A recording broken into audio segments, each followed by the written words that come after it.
Bom dia a todos. Vamos começar pontualmente aí nosso evento. Gostaria de dar as boas-vindas a todas, fazer alguns agradecimentos aqui. Meu nome é James Morbel, sou presidente do Comitê de Agronegócios da Câmara Britânica de Comércio e Indústria. Em primeiro lugar, agradecer aos nossos associados mantenedores que apareceram agora na primeira tela inicial. Agradecer a Giovana Araújo, que é a vice-presidente do nosso Comitê de Agronegócios, e também ao Aldo Luft e Nilson Excel, que são presidente e vice-presidente, respectivamente, do Comitê de Economia e Finanças. Aliás, esse evento é organizado em conjunto pelo nosso Comitê de Agronegócios e também pelo atratividade do tema também pelo Comitê de Economia e Finanças.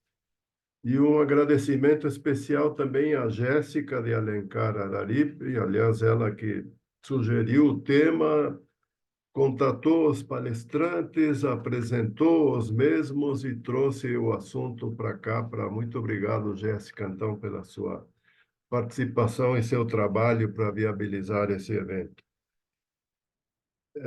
E a todos os nossos convidados de hoje, então, que depois a Jéssica vai apresentar especificamente, né, que são o Daniel Maeda, da CVM, Comissão de Valores Mobiliários, e o Tiago Rocha, da Câmara de Modernização do Crédito do Ministério da Agricultura e Pecuária,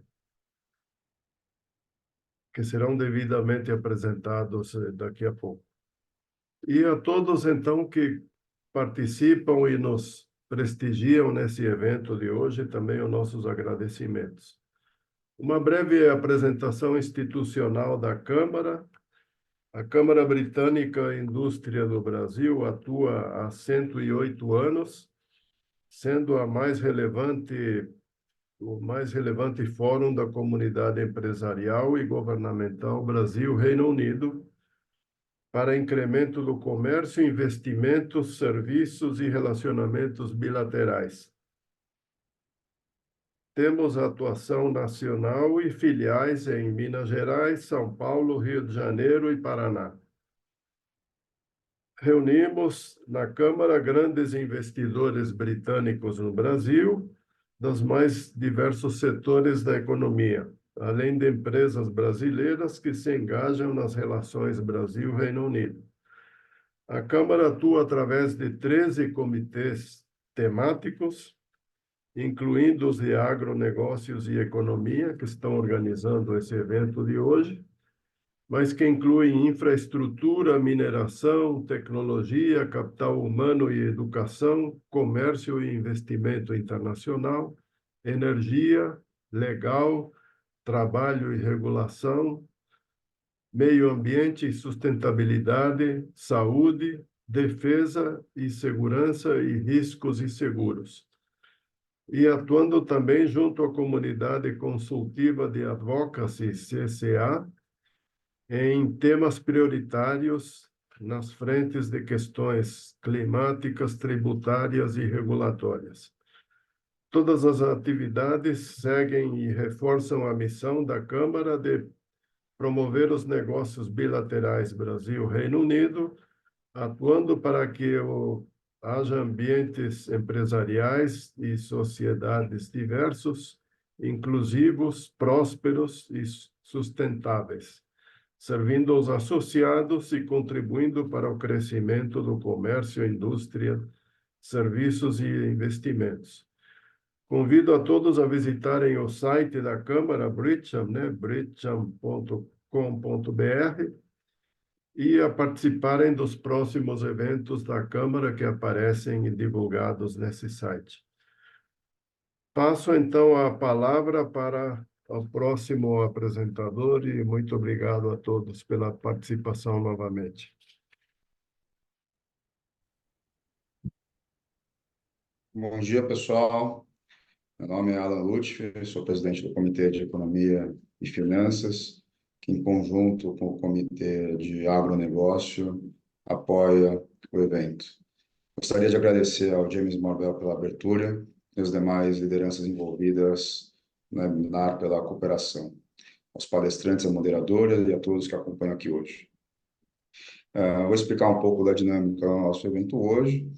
O evento está sendo transmitido ao vivo através do Zoom e também no canal da Blitz no YouTube. O webinar de hoje terá uma breve exposição dos convidados, seguida de um momento de perguntas e respostas com a moderadora, além de espaço livre para perguntas da audiência. As perguntas somente poderão ser enviadas através da ferramenta Q&A da plataforma do Zoom. Não serão consideradas perguntas feitas no YouTube, porque a interação é exclusiva para aqueles que estão no Zoom. O acesso à plataforma é gratuito e pode ser feito através do link disponibilizado no chat do YouTube. Ao perguntar, pedimos a gentileza de mencionar o nome e empresa antes da pergunta para fins de identificação e haverá uma curadoria das perguntas realizadas, visto que há restrição de tempo. Desde já pedimos desculpas por perguntas que eventualmente a gente não consegue atender. Gostaria de passar a palavra agora à Jéssica de Alencar Araipe, para dar sequência à moderação junto aos palestrantes. Obrigado, pessoal, e uma ótima palestra. Bom dia a todos, é um prazer estar aqui com vocês nessa manhã para compartilhar conhecimento. Meu nome é Jéssica de Alencar Araipe, eu sou advogada sênior do Machado Meyer, trabalho com fundos de investimento. Eu vou moderar esse debate aqui com o Daniel Maeda e com o Thiago Rocha, que são nossos convidados especiais. O Daniel Maeda é diretor da Comissão de Valores Mobiliários, a CVM. Ele é formado em Engenharia e Direito, trabalha na CVM desde 2005. Em 2009, ele assumiu a gerência de registros. Em 2014, ele assumiu a gerência de estruturação de mercado. E em 2016, a superintendência de supervisão de investidores institucionais. Desde dezembro de 2023, ele atua como diretor da autarquia. Antes da CVM, atuou em instituição financeira e órgão de auditoria. O Thiago Braz Rocha é presidente da Modercred, consultor de relações governamentais e presidente da Câmara de Modernização do Crédito, que abreviado é Modercred, do Ministério da Agricultura e Pecuária, o MAPA, formado em administração de empresas e direito, com MBA em gestão estratégica do agronegócio pela FGV, já atuou nas multinacionais Monsanto Sementes e Biotecnologia, Mosaic Fertilizantes e Syngenta Proteção de Cultivos. Obrigada pela presença de vocês aqui hoje. Tenho certeza que vai ser um debate muito rico para todos que estão aqui. Também gostaria de agradecer a nossa audiência que nos acompanha nessa manhã. Tenho certeza que o conhecimento aqui compartilhado vai ser muito útil para a atividade profissional de vocês. Eu gostaria de convidá-los novamente para mandar seus comentários e perguntas no chat para a nossa sessão de perguntas e respostas. E também agradecer a Britton e os representantes da Câmara aqui presentes, James Morvell e Giovanna Araújo, respectivamente presidente e vice-presidente do Comitê de Agronegócio, e Alan Luft e Nilson Excel, respectivamente presidente e vice-presidente do Comitê de Economia e Finanças. Parabenizo vocês pela organização de um evento de tema tão relevante para o agronegócio brasileiro. Eu farei uma breve contextualização da relevância do tema que vamos tratar aqui hoje e, na sequência, vamos conversar com os nossos convidados. Bom, o agronegócio é sem dúvida uma vocação do Brasil e precisa ser valorizado à altura. Como celeiro do mundo, o país produz alimentos para suprir as necessidades calóricas de quase 1 bilhão de pessoas. Olha o tamanho dessa responsabilidade. Somos líderes na exportação global de 7 alimentos, dentre os quais soja, milho, café, açúcar, suco de laranja, carne bovina e carne de frango, e vice-líderes em algodão e etanol. E por falar em etanol, o Brasil também se destaca na produção de bioenergia. Essa posição de destaque do país na garantia da segurança alimentar e produção de bioenergia traz uma grande responsabilidade, que vem acompanhada, isto sim, de muitas oportunidades, e esse é o trade-off. É imperativo continuarmos promovendo um agronegócio tecnológico, moderno, produtivo e sustentável. E por falar em produtividade, nosso agro é referência em agricultura tropical.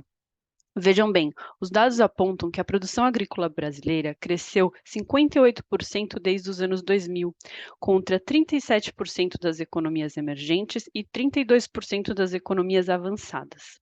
Segundo dados do MAPA, as exportações do agronegócio brasileiro bateram recorde no primeiro trimestre de 2024, agora, alcançando o marco de 37 bilhões de dólares americanos, com um aumento de 4,4% em relação ao mesmo período do ano anterior.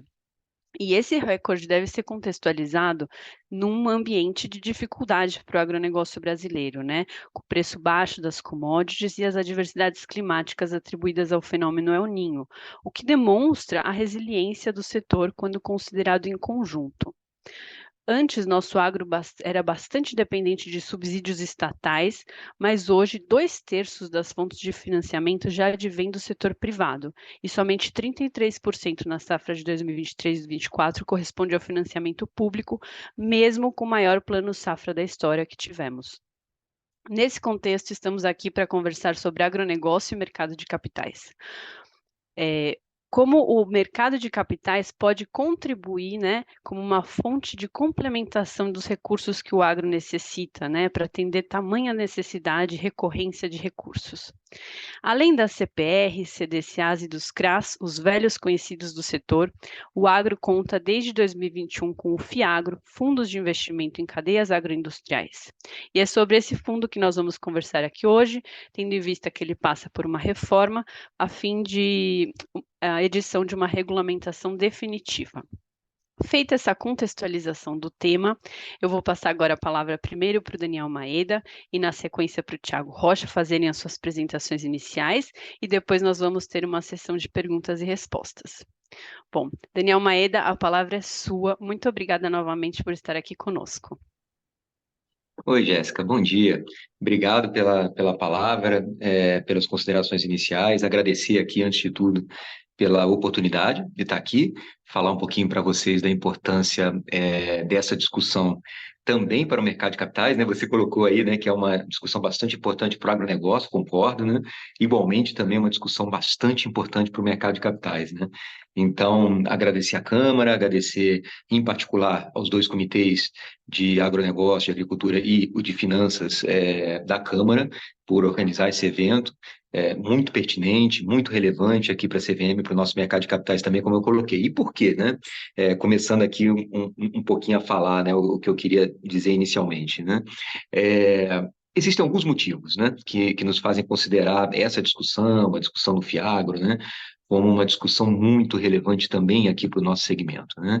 Primeiro, porque existe ainda, de fato, um gap, eu acredito que seja o maior, né, gap hoje, né, no nosso mercado de capitais, né, existe um gap muito grande entre a economia, o segmento da economia que a gente está querendo aqui, né, fomentar via mercado de capitais, que é o segmento do agronegócio, né, e o próprio mercado de capitais, né, assim, o tamanho do mercado de capitais voltado para o agronegócio ainda é muito pequeno se comparado com o tamanho do nosso agronegócio, né? Vários números indicando isso, mas enfim, vou tomar aqui essa referência bastante conhecida aí de 1/4 do nosso PIB, né? Ligado direto ou indiretamente ao agronegócio, e a gente não tem, mas nem de perto, né? Assim, mas nem de longe, desculpa, né? Um mercado de capitais dessa proporção, né? Assim, 1/4 dos instrumentos, vamos chamar assim, né? Emitidos com lastro nesse segmento, né? Então, isso realmente é uma bela provocação que se faz, né? A gente precisa avançar em mais produtos, mais alternativas, etc, etc, até porque, né, se o agronegócio gera renda, como você colocou aí, né, no nosso primeiro trimestre já com, enfim, 30 bilhões, né, de superávit, né, de dólares, né? Então, se ele gera tanta renda, se ele gera tanta riqueza, né, o mercado de capitais, inclusive, numa perspectiva do investidor, né, pode ser uma grande alavanca, como usualmente faz com tudo, né? Uma grande alavanca de distribuição dessa riqueza, né? Olha, enfim, né, você fazendo ali uma oferta pública de um produto do agro e disseminando aquilo para milhares de investidores, serão esses milhares de investidores que gozarão, né, das riquezas geradas por aquele negócio que está sendo financiado por aquele instrumento, aquela emissão, né? Então tem um potencial de democratização dessa riqueza que é encantador, né? E que o mercado de capitais empresta para qualquer coisa, né? Mas está emprestando pouco ainda para o agronegócio, justamente como eu falei, acho que pode emprestar muito muito mais, né? Então, por isso, a gente entende também, né, é um outro grande motivo, né, que essa é uma discussão muito importante de se fazer. Naturalmente, a gente reconhece também, né, na CVM que em relação a produtos agro, vamos chamar assim, né, a gente está estruturalmente um pouco para trás mesmo, né? A gente precisa correr atrás do tempo, né? Para outros segmentos da economia, como o imobiliário, aí com grande destaque, né? A quantidade de instrumentos que a gente tem, e aliás, assim, não só a quantidade, mas o nível de profundidade, né, de liquidez, de penetração, etc., são infinitamente maiores, né? Obviamente, de novo, né, até pela relevância que o agro tem para o país, né, é um espaço que a gente precisa aqui cobrir, um espaço que a gente precisa correr atrás, né. E óbvio também, né, eu não queria esquecer de dizer isso, né, acho que o agro em particular, ele pode exercer um papel relevantíssimo, um papel crucial, muito estratégico nessa outra pauta que a CVM tem, igualmente muito importante, que é a nossa pauta ESG, né? A nossa pauta verde, a nossa pauta de investimentos sustentáveis, etc, etc, né? Existe muito ruído, né, infelizmente, né, em torno desse assunto quando se fala do agro, né? E eu acho que o mercado de capitais ele pode sim ser um grande instrumento para mostrar para investidores brasileiros e internacionais que o agro pode sim, né, né, limpo, sustentável, enfim, ecologicamente responsável, inclusive, né?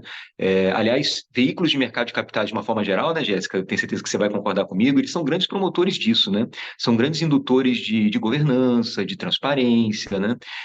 Então, acho que a gente está aqui diante também de uma grande oportunidade, né, de, por meio de veículos, né, de mercado de capitais, e aqui o Fiagro é um excelente exemplo, né, mostrar para o Brasil e para o mundo, né, o que é efetivamente, né, dar as caras, né, o que é o nosso agro, né, e como ele encontra, sim, como ele vai muito, né, em linha com o que se denomina no mundo inteiro, né, como uma prática sustentável de negócio, né. Então, também nesse aspecto, eu acredito aí que o Fiagro, em particular, né, mais produtos do agronegócio em geral no mercado de capitais, né, tem um potencial gigante, né? Depois a gente vai explorar isso aqui um pouquinho mais em detalhes, né, com alguns exemplos concretos, mas tem um potencial gigante de dar essa transparência, de transparecer realmente o que é o nosso agro, né, de uma forma bastante positiva, né, e, obviamente, com isso, né, trazer ainda mais crescimento, mais investimento para o segmento, né. Então, acho que é uma sinergia aqui, uma complementariedade, né, que existe, natural, né, e estrutural que existe entre o agronegócio e o mercado de capitais que a gente tem que aproveitar, né, para fazer os dois lados decolarem mais ainda. Não, excelente. Eu concordo sim com você, né? Eu acho que o mercado de capitais ele tem um efeito de disciplinar, né, o empreendedor, porque a gente faz as ofertas públicas, que tem uma série de auditorias, né, uma série de previsões contratuais relacionadas, né, à sustentabilidade, anticorrupção. Então, o mercado de capitais torna quem quer aceder a ele tem que ter uma governança robusta, né? Então, isso é muito bom para o agronegócio, essa profissionalização. E aí, muito obrigada pelas suas considerações iniciais, e eu passo a palavra agora para o Thiago Rocha também fazer sua apresentação. Obrigado, Jéssica. Obrigado pelo convite da Bridgman. Em nome dos presidentes aqui dos comitês, o James e o Alan Luft, eu agradeço o convite, né? O colega Daniel Maeda também, sempre a CVM muito parceira aí nas inovações na área de finanças, né? Bom, a Câmara de Crédito, a Câmara de Modernização do Crédito, como até o nome atual é esse, ela atende a um dispositivo constitucional, né? A Constituição nos traz lá no artigo 187 que a política agrícola ela deve ser feita com a participação efetiva de produtores, adquirentes, transportadores.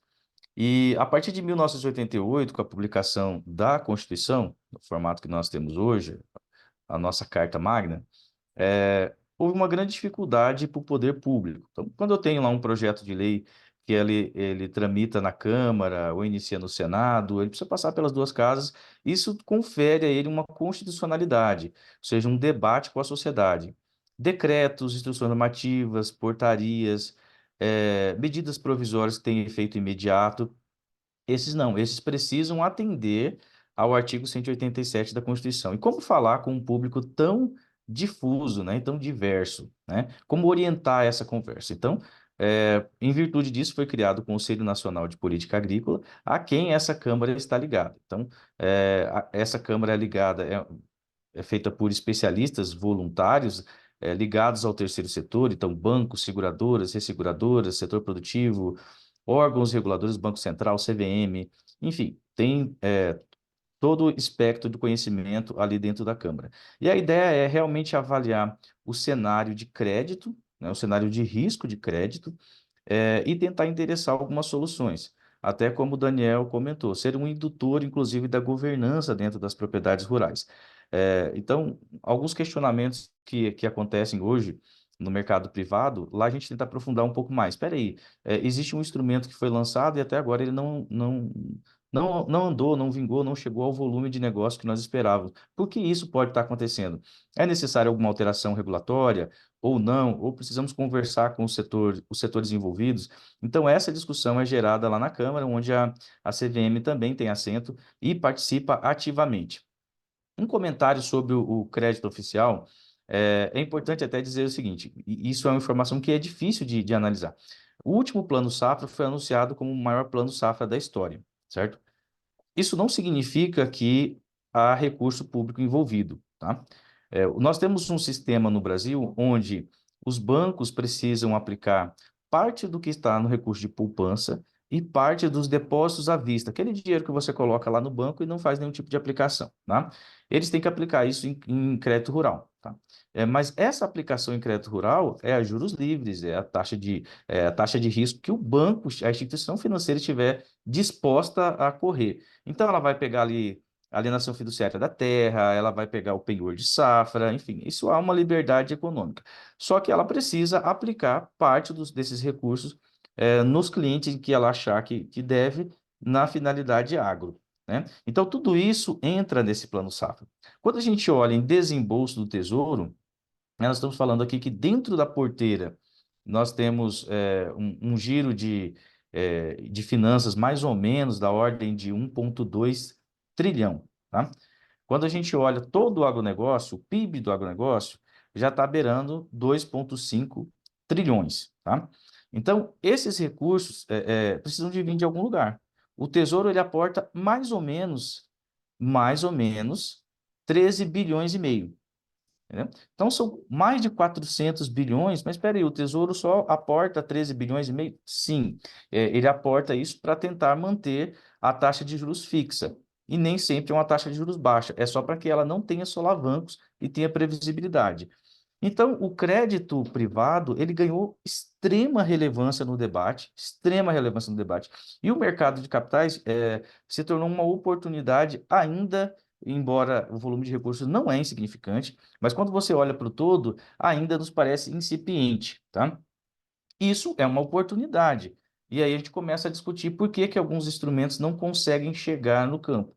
E as conclusões que nós vamos gerando, os membros da Câmara começam a entender, e se eles são agentes reguladores, eles dão o caminho, dizendo, olha, para você mudar isso, você precisa me demandar da seguinte maneira, você precisa me trazer determinados números. E assim nós temos alguns encaminhamentos que foram, inclusive, estão agora no plano de trabalho da CVM de 2024, que eu particularmente estou muito entusiasmado com os resultados que a gente pode ter de realmente trazer esse público produtor rural para o mercado de capitais para fazer oferta pública, especialmente de CPR, né? A gente tem uma questão de governança. Nós fizemos um evento, inclusive, na Fiesp, no dia 29 de fevereiro, onde a gente trouxe ali empresas que fazem auditoria externa de balanço de pessoa física. E, para nossa surpresa, eu pouco menos, porque eu presto serviço para uma série de entidades de produtores. Então, eu entendo um pouco das obrigações acessórias que está à disposição deles ali, o que eles estão obrigados a fazer. Mas as auditorias externas nos trouxeram o seguinte, não, tem muita gente já fazendo a análise, auditoria de balanço, de pessoa física. Então, isso precisa ser modelado e trazido para o mercado de capitais, para que os investidores entendam de que não tem diferença do ponto de vista de segurança jurídica ele operar com uma pessoa física ou com uma pessoa jurídica, desde que qualquer uma das constituições ele tenha um nível de governança de gestão orçamentária e financeira elevado. Se ele tiver isso, tanto faz ele ter uma empresa constituída na junta comercial como não ter, né? A segurança, a análise dá para fazer da mesma forma. Isso foi uma surpresa para a gente e gerou um encaminhamento que a gente deve levar para a CVM e logo nós teremos informações muito, muito positivas mesmo. Mas eu vou deixar isso para o nosso debate, que o Daniel vai provocar também quais são os trabalhos conjuntos que a gente tem. Obrigado. Muito interessante, né? Valioso conhecer um pouco mais sobre a Modercred. E você mencionou o CPR, a gente também pode aprofundar um pouco nesse tema, porque a CPR é muito importante para o barter, né, no agronegócio. Então, bom, vamos lá para a sessão de perguntas e respostas. Eu tenho uma primeira pergunta aqui, e aí é endereçada para vocês dois, né? Considerando que a CVM integra a Modercred, como o Thiago mencionou, de que maneira ocorre essa interlocução e quais são as iniciativas nas quais vocês têm trabalhado em conjunto para fomentar alternativas de mercado de capitais para o agronegócio? E aí, Thiago, se você quiser começar. Tá, eu vou começar dizendo como que iniciaram algumas demandas, né? Porque elas nasceram na Câmara e foram para a CVM. Como elas iniciaram, o Daniel fala aí dos próximos passos. Uma dessas demandas está relacionada ao FIAGRO, né? O FIAGRO foi lançado e naturalmente, ele teve uma primeira apresentação na Câmara. Ali nós temos membros que participam de entidades, Confederação Nacional da Agricultura, Indústria, tem representante de todos os lugares. Então, ali, esses membros também são atores importantes no debate legislativo, né? E quem acompanhou aí a tramitação do FIAGRO viu como ele foi um instrumento de consenso, não gerou nenhum debate negativo, passou de uma forma muito rápida, impressionantemente rápida, mas ele tem um desafio de mercado agora. E nós trouxemos, né, na época, o Dr. Renato Buranello foi convidado a apresentar para a gente ali todos os aspectos do FIAGRO. Eu estava assumindo a Câmara há quase 3 anos atrás e fiz uma provocação a ele. Falei, olha, doutor, pode ser um instrumento muito promissor. Mas se você senta com um grupo de produtores, aí vamos chamar 200, 300 produtores influenciadores, e vamos apresentar um instrumento que pode fazer gestão de patrimônio, ele pode ter ali recebíveis, ele pode isso, ele pode aquilo outro. Assim, um calhamaço de coisas vai acabar não fazendo nada, em que o produtor não vai conseguir enxergar exatamente na realidade dele como que esse fiagro pode beneficiá-lo. Então, naquele período, nós vínhamos de sucessivos problemas no Rio Grande do Sul, Paraná, Santa Catarina e sul do MS, problemas climáticos, de ordem climática. E eu fiz um desafio para ele. Vamos então estudar o fiagro aplicado a uma situação, porque futuramente nós podemos ter um solavanco de clima no Centro-Oeste, onde o problema será bem maior. Então, estamos passando vários anos aí com boas safras, uma hora nós vamos ter esse problema, e esse problema chegou, né? E então começamos ali um debate técnico em relação à aplicação do fiagro para empreendimentos altamente alavancados. Não é o cara não está insolvente, o cara não está em recuperação judicial, mas ele está extremamente alavancado. Os credores olham para ele e falam, não, ele tem uma boa capacidade de geração de caixa, é um produtor que entende da atividade, mas alguma conjuntura de mercado e clima fez com que esse camarada, se a gente não tentar salvar ele, ele vai virar uma bola de neve e ele não vai ter como mais ser salvo. Então, a ideia era, basicamente, em linhas gerais, era a troca desses créditos garantidos por garantias imobiliárias por cotas de fiagro. Então, os credores passariam a uma posição de ter créditos estressados no seu balanço para ter ativos, né? E esse produtor, com o poder de recompra ao final de um período, ele tem a garantia de que ele vai ter um alongamento saudável e matematicamente viável. Não adianta eu dizer ele teve uma safra ruim, paga no ano que vem, porque isso vai misturar com os compromissos do ano que vem. Então, fazendo um negócio matematicamente sustentável, nós poderíamos fazer isso parar de pé. Então, teve uma discussão com vários gestores de fundo de investimento, instituições financeiras, até formatar uma cartilha. Essa cartilha é basicamente o seguinte: como é possível colocar um caso hipotético desse de pé? E a partir daí a gente chamou a CVM para entender o seguinte: existe algum entrave regulatório? Não, não existe entrave regulatório, mas existe ali a necessidade de uma regulamentação do fiagro específica que pode levar em consideração esse tipo de situação para que não tenha nenhum obstáculo para que isso venha a ocorrer. Perfeito. Então, a CVM fez o trabalho de entender o privado antes de fazer a regulação. Fez uma consulta pública, o que foi excelente. Aí eu vou deixar o Daniel explicar sobre isso. O segundo tema, que também tem um alcance muito grande, chama-se crowdfunding de CPR. Para os menos familiarizados com o termo, é uma vaquinha da CPR. Então, um produtor rural, pessoa física, vai lá, faz uma oferta pública de CPR e tem um consórcio de credores, né?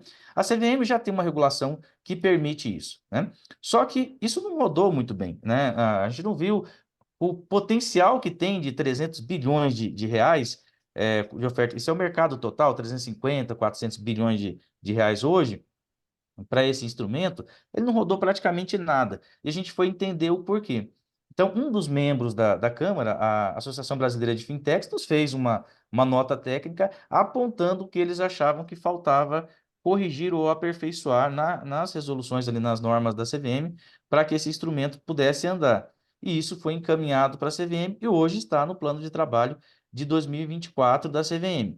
Nessas discussões na Fiesp, entendeu-se também que talvez tenha que ser feito algo que foi feito lá para o Banco Central para as cooperativas de crédito, que foi um modelo de auditoria específico para esse tipo de instituição, cooperativa de crédito. Ela não tem o mesmo tipo de auditoria de um banco, ela tem um modelo de auditoria específico. Então, talvez a gente tenha, como papel da Câmara, que entregar uma sugestão para a CVM de como seria uma auditoria de balanço de informações contábeis da pessoa física. A pessoa física hoje emite nota fiscal eletrônica, você não precisa pedir para ele, você pode pedir para o fisco a informação. Ele tem livro caixa digital eletrônico, que cruza informações da nota fiscal com o imposto de renda. Ele tem todas as operações dele são lastreadas em imóveis, os imóveis estão nos cartórios de registro público. Então, tudo isso cruzado, eu consigo chegar a indicadores, a demonstrações contábeis como DRE, balanço patrimonial, demonstração de fluxo de caixa. E importante, pode haver uma fraude, um desvio, um erro? Pode, mas assim como pode acontecer na pessoa jurídica, igualzinho. E nós temos uma situação que nos favorece ainda. Quem é o maior auditor dessas informações? É o fisco, com poder de polícia e que muitas vezes ainda faz a inversão do ônus da prova. Então, se um determinado cliente ou emissor de algum título, ele utiliza informações oficiais, né, para poder lastrear uma operação, e essa informação lá é fraudulenta, quem vai auditar, quem vai encontrar isso primeiro vai ser o próprio fisco. Então, a gente tentar amarrar toda essa, vamos ser bem sinceros, nós temos um calhamaço de burocracias, né? Isso faz parte da nossa natureza, nós precisamos agora aprender como fazer com que essa burocracia nos gere algum benefício, melhore a imagem perante aos investidores. É isso, desculpa por ter alongado aqui, mas a bola está com o Daniel. Não, perfeito, Thiago. Muito, muito pertinente o que você colocou. Já disse bastante coisa, de fato, né? Vou aqui tentar complementar o que você já considerou, né? Em relação ao Fiagro, acho que você relatou muito bem, né? Enfim, como foi a origem, né, de todo esse processo que acabou culminando, né? Primeiro na lei, né? Claro, né? E depois na nossa regulamentação experimental e agora uma proposta de conversão, né, dessa regulamentação experimental numa regulamentação definitiva, né? A CVM, como de praxe, né, e você acabou de ser mais uma testemunha disso, né, gosta muito e sabe que precisa, né, ouvir o mercado, né, os agentes afetados, né, por uma determinada regulamentação para fazer a regulamentação da melhor forma possível, né, gerando os melhores efeitos, repercussões desejáveis ali. Então, não foi diferente, obviamente, no caso do Fiagro e esse nosso grupo de trabalho, vou chamar aqui assim, né, foi essencial para isso, né, para servir como um input, né, uma fonte de informações, dados e percepções, né, do lado dos emissores, do lado dos empreendedores, né, para nos ajudar nessa construção, né. Aí talvez aqui até, Jéssica, antecipando um pouquinho, acho que você até me provocaria a respeito, mas já fala aqui, né, aproveitando o ensejo, né, Essa audiência pública saiu, de fato, já recebemos as contribuições de mercado, ela, em geral, foi muito bem recebida. Eu destacaria aqui alguns aspectos como os papéis dos prestadores de serviço, né? Foi algo assim comentado, né? O regime informacional, né? Também foi algo comentado e conversa muito com isso que o Thiago está falando. Poxa, regime informacional tem tudo a ver com essa questão da transparência, né? Enfim, do accountability, como a gente chama, né? A prestação de contas, né? Do emissor, né? Para investidores em relação ao que ele está fazendo, né? E o quanto confiável pode ser isso, né? E assim, sensacional, né, Thiago? Acho que foi um relato, um testemunho muito bacana, né? A gente tem que realmente contar com o que a tecnologia pode nos oferecer, né, para o bem, né, aqui no mercado de capitais, e o mercado de capitais já faz muito isso, né, ele realmente faz muito uso de tecnologia, né, da capacidade que a tecnologia tem de escalar, de massificar, né, as coisas, né, para viabilizar projetos, ideias, né, que antes você não conseguiria, né? Então é muito interessante o seu exemplo aí da pessoa natural para mostrar isso, né? Como a tecnologia traz para a gente toda uma nova perspectiva de coisas, mas enfim, fechando esse parênteses, né?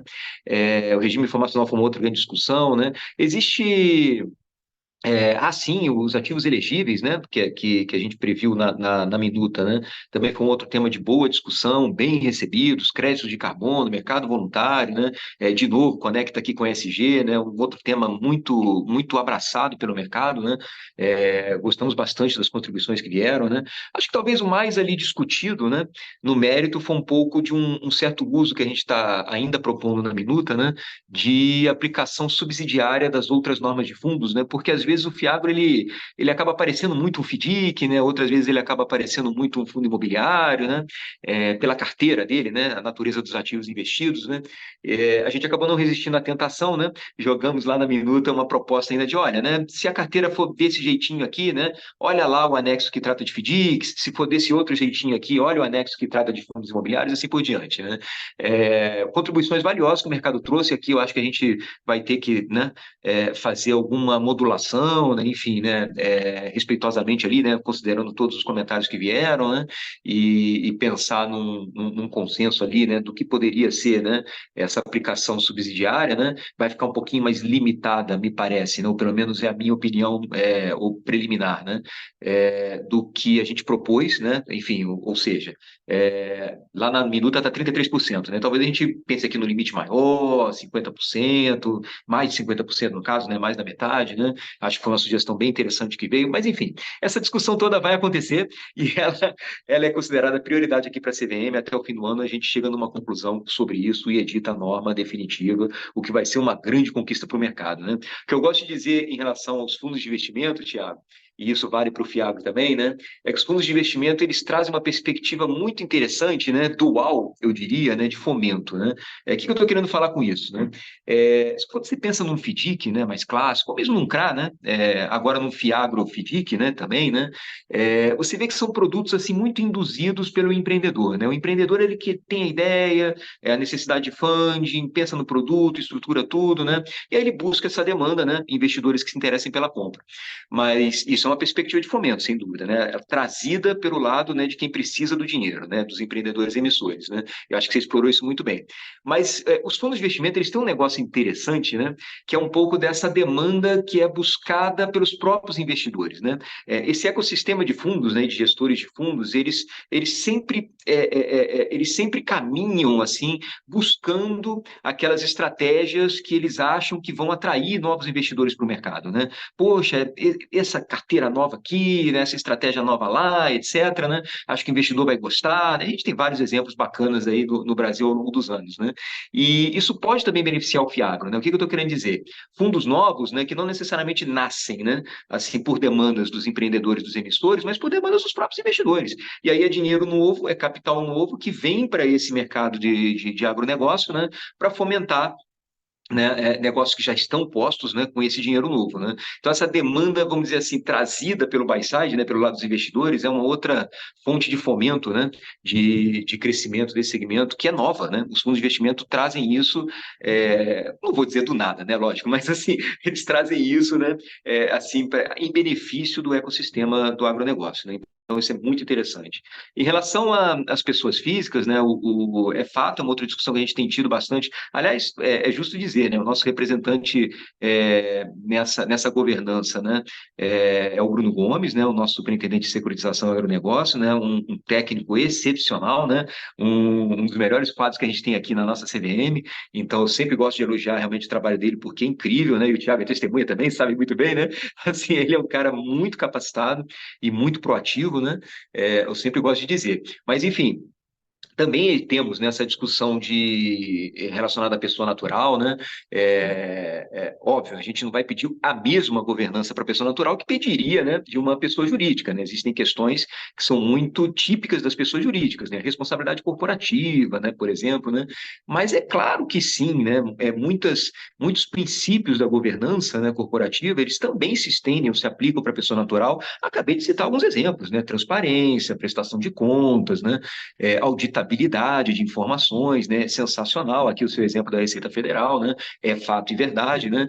De novo, vamos nos aproveitar, né, do que essa pessoa natural pode oferecer e pensar realmente em instrumentos, né, que também fomentem o crescimento desse subsegmento, né, das pessoas naturais, que é muito importante, né? Assim, é um segmento de pequenos negócios, um segmento mais pulverizado, né, que traz muita geração de renda, emprego, né, presumidamente aqui, né, dispersa, né, pulverizada, o que também é muito positivo para a economia do país, né? Então, é algo que realmente a gente vem investindo também do nosso lado aqui bastante, né, Tiago? Você tem toda a razão, muito bem lembrado, né? E para fechar, talvez como um terceiro ponto, né, e pedindo já também desculpas, né, eu acho que também falei um pouquinho muito demais, mas assim, só para fechar aqui com esse terceiro ponto, realmente eu acho que o mercado de capitais também pode ajudar muito com esse tema da reorganização, da reestruturação. O Tiago falou bem aí do caso daquele empreendedor que está alavancado, não está quebrado, ele só está alavancado, tem um negócio que gera caixa, um negócio que é saudável e positivo, mas tem um certo nível ali, né, limítrofe, né, de alavancagem das operações, né, e o mercado de capitais, ele é sensacional para esse tipo de coisa. Os mecanismos que o mercado de capitais tem, né, seja para isolamento de riscos, seja para reforço de crédito, colateralização, coobrigação, enfim, né, níveis de subordinação, é tanta ferramenta que o mercado de capitais tem, né, que consegue viabilizar negócios para esse tipo, consegue viabilizar captações, né, para esses tipos de negócios, né, algo em que o agronegócio também pode se aproveitar muito, né? Então, assim, aliás, pode não, tem que se aproveitar muito, né? Volto a dizer, de novo, né? Quando a gente para pensar lá no crowdfunding, por exemplo, né? Já que você falou, né? Você fala, puxa vida, né? A CVM foi lá, soltou a regulamentação, né? E choveu plataforma de crowdfunding de imobiliário, né? Assim, do segmento imobiliário. Tem dezenas, né, de plataformas de crowdfunding do segmento imobiliário. E aí você vai ver do agro, né, assim, sei lá, acho que não chega a meia dúzia, né? Você fala assim, poxa, mas por que isso acontece, né? Realmente, assim, o segmento imobiliário ele está muito habituado a lidar com o mercado de capitais, né? Ele sabe do potencial que o mercado de capitais tem, né? Inclusive, o que interessa muito para eles é essa transformação da maturidade, né? São negócios de longuíssimo prazo, né? E eles conseguem, com o mercado de capitais, oferecer coisas de muito mais curto prazo para investidores, né? Negociação em secundária, etc., né? O agro, acho que a ficha ainda não caiu tanto assim, né, Tiago? Puxa vida, eles ainda não têm essa coisa tão no sangue quanto, por exemplo, o segmento imobiliário tem. Mas é nosso papel, né? De novo, chegar aqui e falar, gente, vamos lá, né? O mercado de capitais também é para vocês, né? Tanto quanto para o segmento imobiliário, né? Então, por que um segmento que, na verdade, é até maior, né? Assim, em termos de proporção do PIB, né? Quanto ao agronegócio, não faz um uso, pelo menos, equivalente do mercado de capitais quanto imobiliário. Essa tem sido realmente a nossa provocação, né? Sempre, né? E eu fico aqui me repetindo nisso, né? Mas realmente a gente precisa, enfim, né? Induzir esse processo, né? Porque realmente tem um potencial gigante, né? E, inclusive, né? Nessa linha também, né? De reorganizar negócios, créditos, etc., reestruturar, né? Operações, né? Sanear, né? Talvez seja um termo até mais geral, assim, né? Enfim, incluir isso em outras situações também, né? Até, eventualmente, empreendimentos em situação já de recuperação judicial. A gente tem muitos FDICs que são assim, né? Que são criados para salvar empresas que já estão em recuperação judicial, né? Que ok, zero problema, né? Enfim, basta você encontrar investidor do outro lado que tem esse apetite, né? E tem, né? Esses FDICs existem mesmo, né? Então, de novo, assim, são muitas provocações que a gente acaba fazendo aqui, né? Não dá para resumir tudo, mas, assim, essas são as provocações que a CVM vem realmente fazendo, e eu agradeço muito a todos vocês, a Câmara, etc., e essas governanças, grupos de trabalho, comitês e tudo, né? Para que a gente consiga reforçar essa essas mensagens, né? Enfim, fazer com que o agro realmente se aproveite desse potencial que tem para usar o nosso mercado de capitais aqui. Excelente. Nossa, vocês compartilharam muito conhecimento agora, né? É louvável essa atitude da CVM de se aproximar da sociedade, de ouvir, né, quem realmente vai ser afetado pela regulamentação e não soltar assim, uma regulamentação que não vai beneficiar, mas sim tentar agregar valor para quem realmente vai usá-la, né? Vocês falaram aqui de Fiagro Reorg, né, que é uma coisa nova, crowdfunding de CPR, que também precisa ser alavancado aí, mais utilizado, e aí tem um papel muito importante essa questão de educação, né, de difundir conhecimento, né, e também essa questão do produtor rural pessoa física, né? Porque essa é a realidade do agronegócio e isso tem que ser levado em conta para o regulador e também precisa de uma educação, né, para o mercado de capitais, para o investidor que não está tão acostumado, né, para ele olhar para isso com outros olhos e realmente investir na pessoa física. É muito bacana, e eu vou aqui passar para uma próxima pergunta, né? É, segundo o boletim agronegócio da CVM, em dezembro de 2023, tínhamos, né, 97 fiagros operacionais que estavam registrados na CVM, os quais respondiam por um patrimônio líquido de 38 bilhões, o que representa um aumento de volume de 262% em 12 meses. Então, a gente teve nesses 3 anos um boom dos fiagros, e eu queria endereçar uma pergunta tanto para o Daniel como para o Tiago, né? O que que vocês, assim, o que que as organizações de vocês aprenderam, né, nesses 3 anos de experimento desse produto, né? E quais as perspectivas aí que vocês veem para o futuro? Tá Tiago, bom, eu pode falo primeiro? começar. Ah, começa então, Thiago. Eu ia falar que era o Daniel que ia começar, mas tudo bem, posso começar. Um ponto que você até citou aí inicialmente, Jéssica, o mercado trabalha na pessoa física, predominantemente, tá? Então, quaisquer que sejam aí as soluções, elas precisam considerar que o mercado trabalha predominantemente na pessoa física.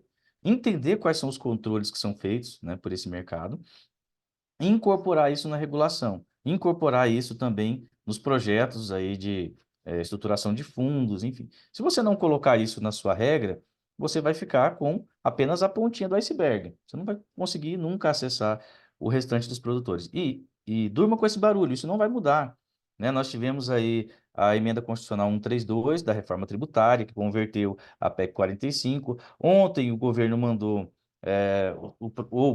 os projetos que vão regulamentar via lei complementar essa reforma tributária, e não há alteração nesse sentido. Não há alteração nesse sentido, tá? Diz, inclusive, ali que um produtor com faturamento inferior a 3.600.000 pode optar por não contribuir para o novo imposto. Não vou entrar aqui explicando a reforma, só para vocês entenderem.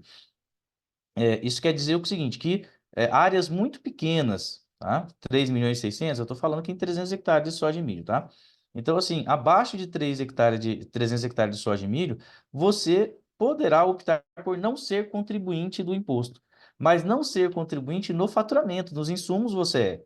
Então, assim, as entidades de classe representativa dos produtores já estão fazendo um trabalho para orientar os produtores a melhorarem a governança para que eles façam, sim, a contribuição ao novo imposto, porque ele precisa fazer a conta gráfica, né, de crédito dos insumos para o débito da produção, para ele não ter um aumento de carga tributária muito grande. Em nenhum momento a lei, a emenda constitucional ou a proposta de lei vem trazendo tratamento diferente para pessoa jurídica e pessoa física. Não tem isso.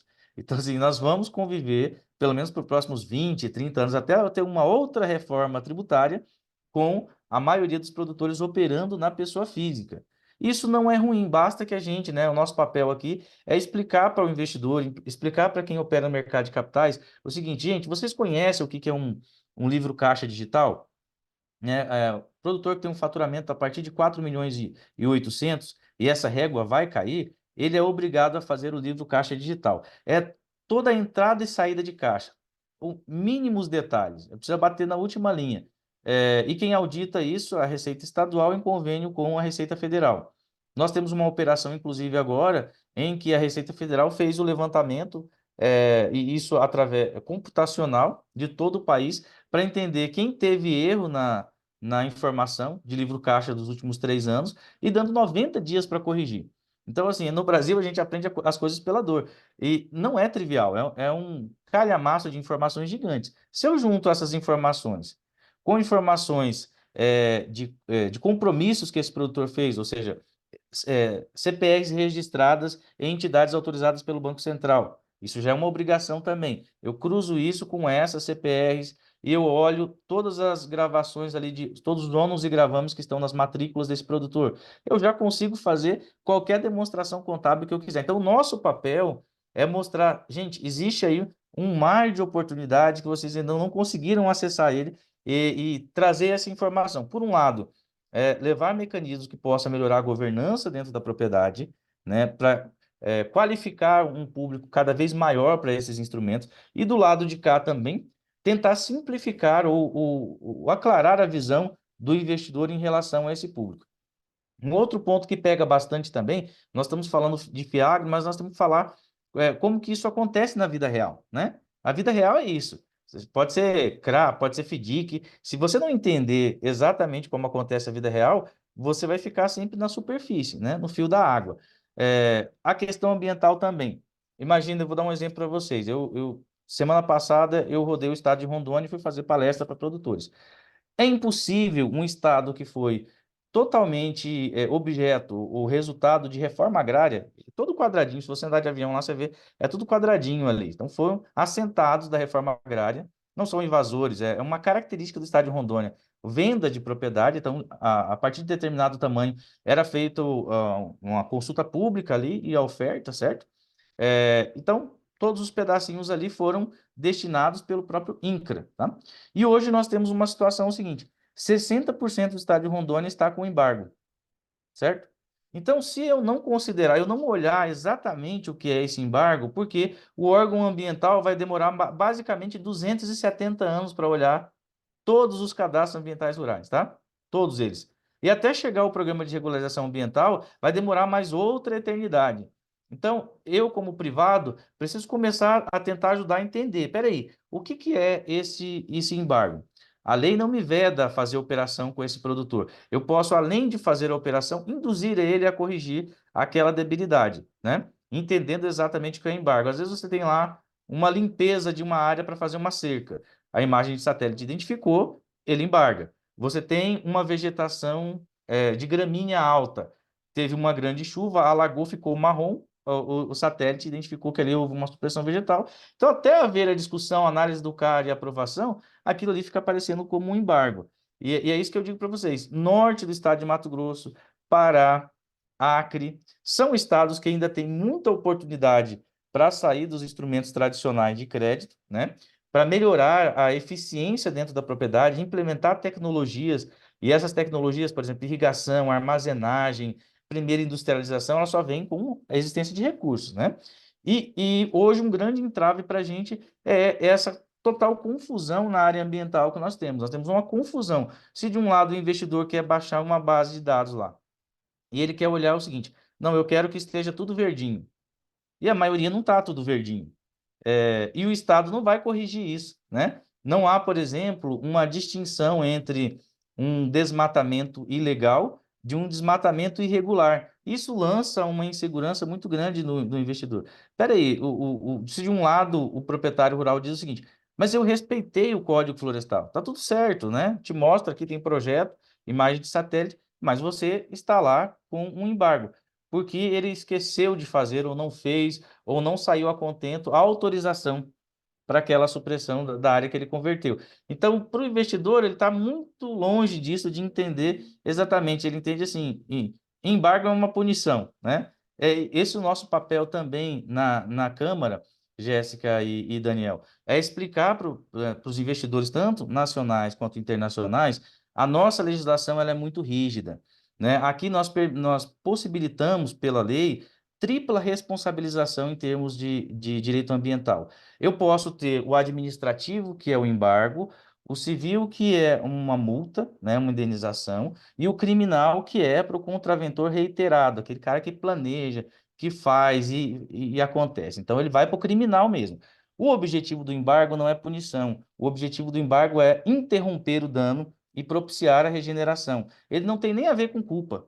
Não se discute nem se teve culpa, se teve dolo, se foi esse produtor, se foi o anterior, se foi um raio que caiu, se foi um invasor. Não. O embargo é, ó, interrompe o que está acontecendo nessa área, continua a sua atividade produtiva, gera recursos e salva ou corrige esse problema aqui. Quando eu falo, eu não vou te dar nenhum dinheiro, você não vai entrar no sistema financeiro, na verdade, você vai criar uma busca, uma corrida pela sobrevivência. E essa área, o meio ambiente, na verdade, vai ser o último dos beneficiados, né? Esse é um desafio tremendo para a gente, tanto no caso do Fiagro, para ele alcançar esse público, ele vai precisar entender melhor essas nuances, e até um pouquinho do preconceito, é um papel nosso, às vezes, talvez, fazer uma discussão um pouco mais avançada em relação a esse assunto, para que todos entendam que se um produtor ele tem um embargo, ele precisa de ajuda, né? Não ser retirado do sistema financeiro, não ser olhado pura e simplesmente como um criminoso. Ou então a gente vai sempre continuar com avanços muito lentos na modernização desses instrumentos de crédito. Não, excelente, Thiago. Assim, eu vou até reagir assim a essa história que você contou agora por último, né? Porque é muito interessante, né? E é um case assim bem típico assim de, né, alguém que está lá na ponta realmente, né? E vê o problema acontecendo lá no final da cadeia, né? Agora, você vê que coisa interessante, né? É um tipo de problema, é um tipo de situação que você está colocando, essa dos embargos administrativos, né? E vale bem dizer mesmo, a nossa teoria de risco integral aí, né? Para as questões ambientais, né? Mas não tem nada a ver com crime, né? Assim, realmente é bem importante separar essas coisas, né? Mas olha só que coisa interessante, né? Você concorda comigo que é uma questão também ESG, né? Assim, se você consegue, né, massificar um processo de desembargo, vamos chamar assim, né, dessas terras todas nessas regiões limítrofes, né, olha só o que você entrega, né, para um investidor na outra ponta em termos assim de metas mesmo, né, ambientais, enfim, né, de transição, né, para uma regularização fundiária, né, no Brasil, para uma terra tão importante, né, quanto essa região ali, né, próxima à Amazônica e tudo mais, né. Então, assim, olha só o que um gestor, por exemplo, né, consegue entregar de valor, né, se ele se propuser a uma estratégia ESG dessa natureza, né? Por que não, né? De repente ali um gestor profissional que enxergue ali um delta, né? Uma forma de ganhar dinheiro com uma estratégia escalada, obviamente usando tecnologia também, etc., né? Que induz essas pessoas ao processo, né? Assistido, obviamente, né? De desembargo, brincando aqui de novo com a palavra, né? Dessas terras, né? Pronto, enfim, né? De novo, assim, só para dar um exemplo, né? Quer dizer, eu estou dizendo que seja simples, não, tá, Thiago? Mas assim, só para dar um exemplo aqui brincando, né? Do que o mercado de capitais ele consegue entregar, às vezes consegue fazer, né? Às vezes ali com uma estrutura profissionalizada, né? Enfim, uma estratégia clara, etc., com alguma mecânica ali escalada de transição, né? Em que se procurem esses produtores, né? Você consiga ali entregar um valor do outro lado para o investidor que ele está buscando também. Não, olha, eu quero investir em alguma coisa realmente que promova uma transição nessa regularização fundiária, nessa... Pronto, é isso aí, né? Então, assim, realmente um verdadeiro ponto de encontro, vamos dizer assim, o mercado de capitais, né? Ele consegue funcionar muito bem para esse tipo de dilema, né? Porque realmente você tem razão, né? Assim, você ter lá 100 mil terrenos, né? Esperar que o Estado resolva isso tudo, mas não vai rolar nunca, né? Assim, você precisa realmente de alguém que consiga encontrar uma saída inovadora, inteligente, né? Que autoinduza esse processo a acontecer, né? E tem formas de fazer, né? Muito, muito bacana mesmo o que você está me falando aqui, Thiago. Só reagindo a essa sua consideração, porque foi um exemplo que eu achei muito apropriado, assim, do que o mercado de capitais também pode entregar, né? Inclusive nesse tipo de questão, né? Mas, assim, voltando um pouquinho mais para as origens, né, do que a Jéssica perguntou, né? Eu acho que, assim, ela, enfim, né, fez uma provocação, assim, sobre aprendizados, né, da CVM sobre o Fiagro, né?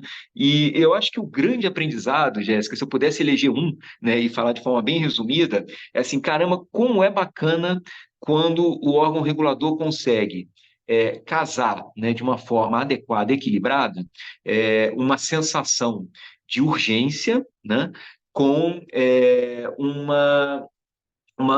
enfim, com essa outra preocupação que sempre está na mesa, né, de adequação, né, de impacto sobre o mercado com o que você está fazendo. Porque, obviamente, né, também não adianta nada você ir com pressa e construir alguma coisa que não funciona para ninguém, né? Então, assim, isso realmente não é o que a gente quer fazer com nada, né?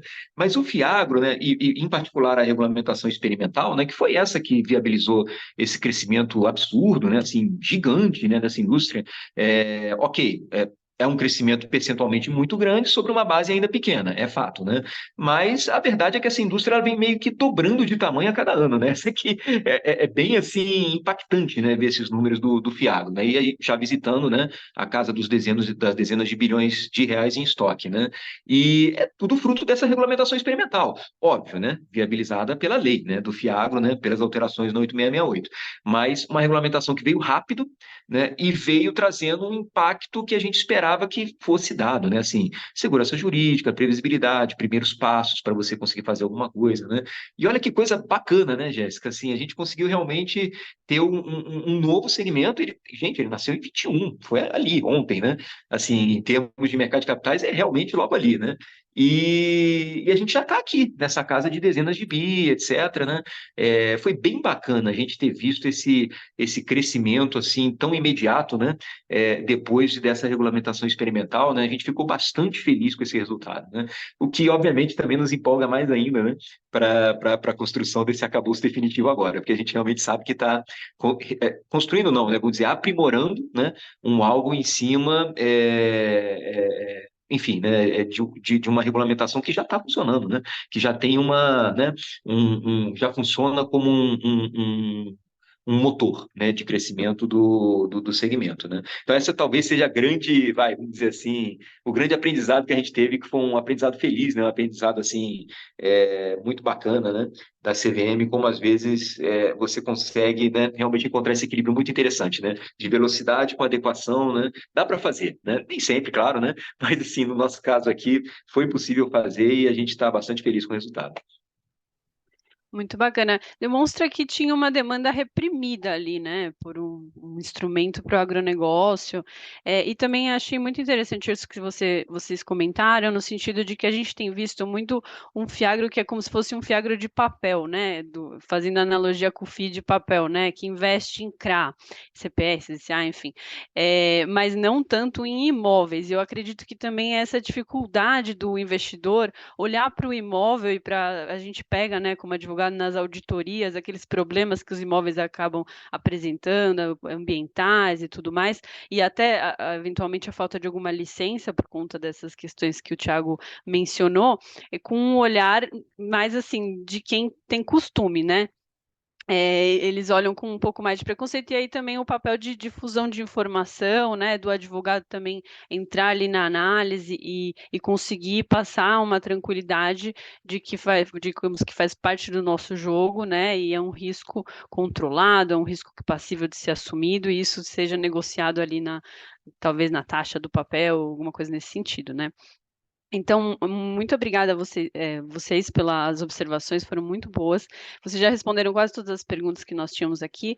Então, vou endereçar uma pergunta aqui para o Daniel Maeda, poder comentar um pouco das iniciativas da CVM para o agronegócio, outras iniciativas, né? Você mencionou que o Bruno Gomes é da Superintendência de Securitização e agronegócio, né? O que faz qual é o objetivo assim dessa superintendência no setor agro e quais outras iniciativas vocês têm? Não, bacana, Jéssica. Assim, você já acabou dando um spoiler, né? Uma dessas outras iniciativas que a gente teve, de fato, é justamente a que você acabou de mencionar, né? Vejo que isso é bastante simbólico, né, gente? Assim, a CVM criar... Aliás, assim, não é uma oportunidade que aparece todo dia, né? Assim, é um cometa, né, que vem aqui pela CVM de 20 em 20 anos, talvez, né? Essa oportunidade que a gente tem de abrir uma área nova, né? Realmente é algo bastante, assim, pouco usual, né? E houve essa oportunidade em 2021, né? A nossa governança interna, então, sentou na mesa, né? E e começou a discutir, gente, olha só, tem aqui essa oportunidade de abrir uma área nova, a gente vai abrir uma área nova sobre o quê, né? E aí, veja lá, né?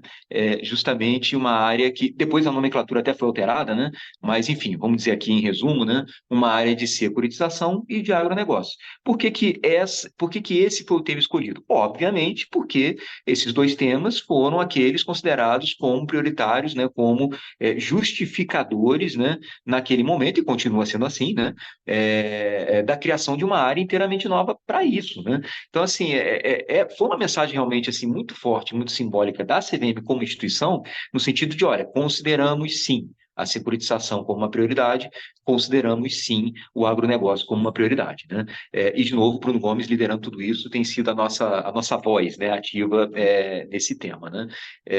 A securitização, até diria, né, assim, a própria lei, né, o 14.430, né, enfim, agora o número da lei às vezes me foge da cabeça, mas a lei, o marco legal de securitização, né, foi um marco construído também com a CVM, né, com muita participação nossa, lembro bastante, na época até o início dessas discussões da lei ainda corriam na área pela qual era responsável, né, assim, né, então tem muita coisa ali na lei que realmente tem até uma carinha minha ali, né, para, putz, eu lembro disso aqui, essa discussão, né, uma sugestão minha, etc, né, então alguns agentes de mercado até lembram de algumas dessas discussões, mas enfim, né, era um tema realmente assim, que sempre foi da CVM, né, mas que estava um pouco solto, né, e aí seja para o agronegócio, né, porque tem um potencial gigante, né, de ser usado para o agronegócio também, seja para outros segmentos, a verdade é que faltava justamente uma base legal, faltava uma regulamentação mais direcionada, ainda era uma regulamentação muito focada em alguns veículos específicos, né, o CRI, o CRA, né, e não tanto na prestação do serviço, né, na estruturação em gênero, né, e aí veio o marco legal, a resolução 60, etc., né? A gente evoluiu muito. E, óbvio, aqui do outro lado, o agronegócio, da mesma forma, né? Justamente lá naquele momento, né? A gente já acabou se percebendo ali, né? Poxa, cadê o agronegócio, né? Aqui, da mesma forma como aconteceu com a securitização. Poxa, por que a securitização aqui é tão pequena, né? No Brasil, né? E é um tema nosso, né? Foi a mesma pergunta que a gente fez para o agronegócio. Poxa, mas por que o agronegócio é tão pequeno aqui no Brasil, né? Assim, no mercado de capitais, né? Obviamente, né? Apesar de ser tão grande, né, na economia real, né? Essa foi a nossa grande perplexidade. Falei, não, isso aqui tem que mudar, gente. E aí, realmente, a área foi criada muito com esse propósito aí, né? Realmente, assim, em termos de projetos, vamos dizer assim, de natureza normativa, regulatória, né? Acho que a gente já atravessou aqui, né, essencialmente, tudo que existe mais importante, né, em curso na CVM, né? Revisitar a regulamentação de crowdfunding, né, na medida do cabível, né? Ou até mesmo, né, não necessariamente normas, mas até ofícios circulares da área técnica, né, para fomentar, né, o uso desse mecanismo pelo agronegócio, né? A revisão do FIAC, que já está aí, né, como eu falei, para sair até o fim do ano uma norma nova, é a nossa meta aqui, né, institucional, né? Enfim, a gente já conversou bastante coisa, essa dinâmica, né, também aí já não é nem normativa da CVM, né, mas muito aqui uma união de esforços, né, como o Thiago já explorou também, né, de a gente pensar um regime que funcione para essa pessoa física, que é a realidade do nosso agronegócio, o que a gente consegue construir, seja usando crowdfunding, seja de outras formas, qual o regime informacional que a gente consegue desenhar em cima, né? Já tem um quê de Estado brasileiro, né? Como ele lembrou bem ali, atuando em cima, por que a gente não se alavanca com isso, né? E por aí afora, né? Então, assim, a gente já acabou atravessando muito, né, do que a CVM já vem fazendo com isso. Agora, lógico que, assim, né, grandes teses gerais, né, que a gente aplica para tudo, também se aplicam para o agronegócio. O que eu estou querendo dizer com isso, né? Lógico que a gente acredita muito, né, e o Bruno Gomes tem isso bastante em consciência, é um papel dele lá na área dele também, né?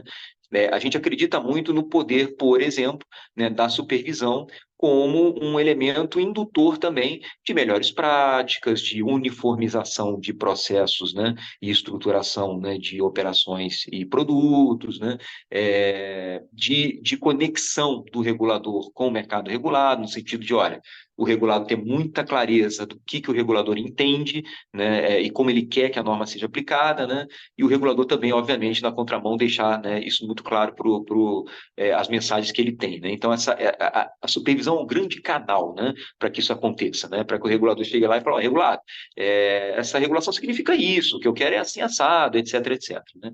Então a gente investe bastante nisso, e de novo, né, Jéssica, como a gente já chegou a falar aqui um pouquinho antes, né? Sempre tentando se valer dessas duas grandes variáveis que eu acho que é o que podem multiplicar, assim, 10 vezes ou 100 vezes, né, a qualidade do nosso trabalho, né, que é tecnologia e parcerias.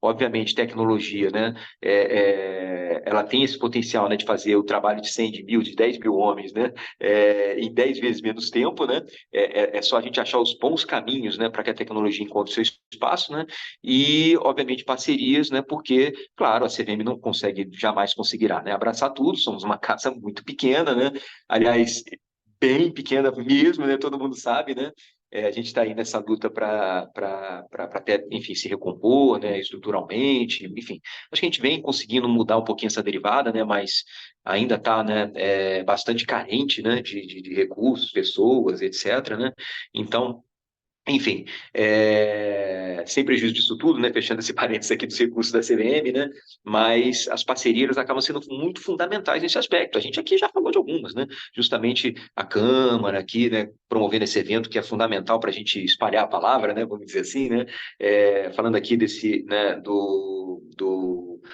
dessa nossa governança aqui, né, da qual o Thiago participa também, né, pensando ideias.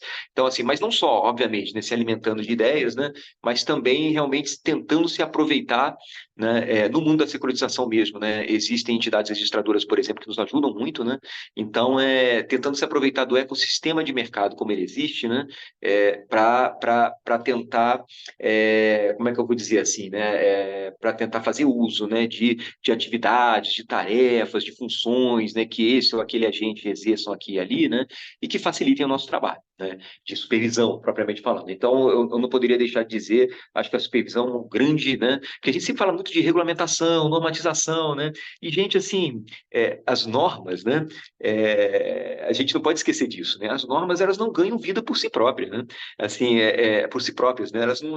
quem dá vida para as normas é o trabalho de supervisão do regulador depois, né? É ele realmente que vai dar aquela cor, né? Aquele tom, né? O que a norma realmente significa e, obviamente, verificar se ela está sendo cumprida ou não, né? Então, assim, é muito importante, sempre que a gente fala de normatização, regulamentação, né? A gente lembrar que existe uma supervisão depois, né? Que tem um valor muito grande, né? Então, assim, de novo, aqui prestigiar o trabalho do Bruno nesse sentido. Então, é uma variável que a gente sempre tem em conta, a gente sempre investe muito, eu gosto sempre de dizer quando eu tenho chance, né? Não vamos esquecer desse segundo componente aqui que é fundamental. E, obviamente, o enforcement, né, faz parte, né? A gente prefere sempre que ele seja um trabalho o menor possível, né? Assim, mas, enfim, é obviamente necessário, né? Problemas acontecem também, né? A gente sempre espera que sejam mais isolados possíveis, mas também fazem parte importante do nosso escopo de trabalho. Mas é isso, acho que a gente já conseguiu aqui navegar, né? Basicamente por tudo que tem de mais importante sobre o agro que a gente vem discutindo. Bom, muito obrigado. O assunto rendeu, né? Obrigada novamente, Thiago Rocha, Daniel Maeda. Foi muito elucidativo, né? Eu saio daqui mais enriquecido. Eu tenho certeza que todo mundo sai daqui mais enriquecido em conhecimento. E agora eu vou passar a palavra para a Giovana Araújo, nossa vice-presidente do Comitê de Agronegócio, para fazer o encerramento. Obrigada. Excelente, obrigada, Jéssica. Bom dia a todos. Caminhamos, portanto, aqui para o encerramento desse excelente webinar. Acho que foi muito rico para sinalizar as tendências, os caminhos, né, para a modernização dos instrumentos de crédito do agro, com o Fiagro, os desafios também, né? Então, bastante espaço para inovação. Eu fico feliz em ver tanto entusiasmo. Então, eu gostaria aí de passar a palavra para os palestrantes, para as considerações finais. Então, portanto, Daniel Maeda, por favor, suas palavras finais em 1 minuto. Tá ótimo, obrigado, viu, de novo pelo convite, pela chance de estar aqui, conversar mais um pouquinho, ouvir, né, de todos, né, como a gente pode contribuir nesse processo, né, acho que a gente está num bom caminho, essa é a mensagem final que eu gostaria de dizer, né, eu sinto realmente que temos vários exemplos aqui, né, mas sinto realmente que a gente vem crescendo, vem amadurecendo, é claro que a gente gostaria de ver tudo, né, pronto, inteiro, desde já, né, mas obviamente que as coisas são sempre elas são sempre um processo, né? O crescimento desse mercado também é assim, obviamente. diferente, né? Mas eu realmente tenho essa convicção de que o bom caminho ele está traçado e a gente vem percorrendo esse caminho, né? Então, estou bastante entusiasmado, realmente, como você colocou, otimista, né? E, mais uma vez, vamos fazer outros, porque é sempre um excelente momento para a gente amadurecer essas ideias e pensar em novas. Excelente. Tiago Rocha, por favor. Obrigado, novamente agradecer pelo convite. Uma honra estar aqui falando com vocês. Espero que vocês também possam se aproximar da Câmara de Crédito, onde a gente gera um debate bem interessante, tem ali alguns encaminhamentos, né, para o Ministério, para a Frente Parlamentar Agropecuária, para os órgãos de controle. A CVM é uma parceira aí já de longa data, né? Eu também sou muito entusiasmado com o que eu acabo vendo, né? Eu gosto de correr o campo para enxergar o que está acontecendo lá. Eu vejo um mar de oportunidades muito grandes. Eu acho que a gente, só se aproximando, a gente consegue aparar algumas arestas ali e resolver algumas dificuldades, né? Especialmente de informação. Então, estamos aqui para poder ajudar e agradeço muito. Sinto-me muito honrado de participar desse painel aqui com o nosso amigo Daniel Maeda. Obrigado. Obrigada, Daniel. Obrigada, Tiago, por terem compartilhado todo esse conteúdo conosco hoje, né? Nossos ilustres convidados. Agradecimento também ao James, ao Alan pela parceria na correalização desse evento, à Jéssica pela excelente moderação, e a toda a audiência pela participação hoje conosco. Então, rapidamente, algumas informações. A gravação desse evento ficará disponível no canal da Brit, no YouTube. Convidamos a todos a compartilharem o link com seus contatos e a agenda com os próximos eventos da Câmara Britânica também está disponível no site www.britian.com.br. Então, encerramos aqui esse evento. Novamente, obrigada a todos e um bom dia. Tá bom, muito obrigado a todos.